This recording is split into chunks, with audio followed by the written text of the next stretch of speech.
Hi there. In this video we're just going to do some basic command line navigation, how to make files, how to move around different directories, and things like that. Okay, so let's go ahead and get started. So the first thing I do once I get logged in to a server on the command line is I do an ls, and I see one to see where I'm at, and also to see what directories there are and what folders and what files there are. A directory is listed in blue. A directory is just a fancy name for a folder, and the ones listed in white are files. So if we would like to change to a directory, we do cd, change directory. So let's go to this one called test, and then we ls, and it's empty. If you'd like to go back a directory, back to where we just came from, you can do a cd ... That'll take you back one. And you can also do a pwd, print working directory, and that will show you the path to where you're at. If you'd like to clear the command line, you can do on a Mac Control L. That will clear everything, and you can always go back up to, you can scroll back up the page. Another tip, if you push up the up arrow, it'll do all the previous commands you just wrote. If you'd like to make a directory, so let's make a new directory. We'll call it tutorial. So we're going to do mkdir, make directory, and we'll call it tutorial. And then if we ls, we see there's our tutorial. So let's go ahead and switch to that directory, cd, change directory, and if you hit tab, that doesn't autocomplete. That's a very useful keyboard shortcut that you'll want to use quite often, especially with longer file names. So let's go ahead and change to that directory, and you can make a new file by using the nano command. And so let's just make a new file called file1.txt. And then with nano, you're able to edit this file. This is our first file. And on a Mac, if you do a Control O, that's save, enter, and then Control X will exit.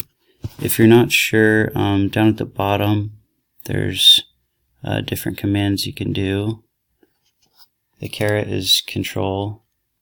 So for this, we'll just do, for fun, we'll just do the Control G to get help.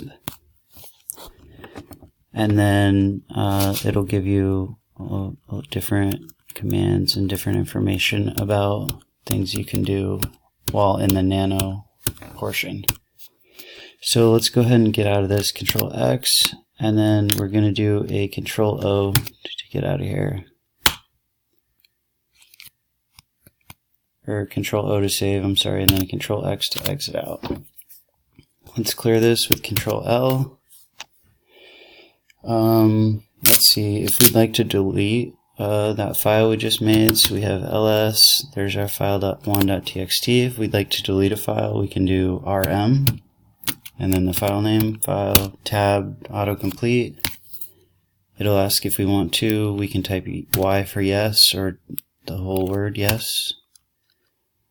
And then if we ls, we see it's gone. If you'd like to delete an entire directory, say we want to delete that tutorial directory we just made, you can do a rm-r, and then the name of the directory. And you might want to be careful with this because it will delete the entire directory and all the files or anything that's in that directory. So only do the -r if you're really certain that you want to delete everything. So do yes, and if we ls, you see tutorial is gone. Another kind of cool thing you can do via the command line is you can do a who command, and it'll show you all the people that are logged in currently. If you're not sure who someone is on there, you can do a finger command, and then their username, and it will give you more information about them, their name, their office, their phone number, how long they've been logged on for. And then a final cool little thing you can do via the command line, you can message people. So to do that, you would do the write command and then their username and then hit enter. And as you can see, I'm logged in to 2 different command lines right now. And then after you do that, you can just type hey, and it will actually message someone via the command line. So yeah, I hope this was helpful, and thank you for watching.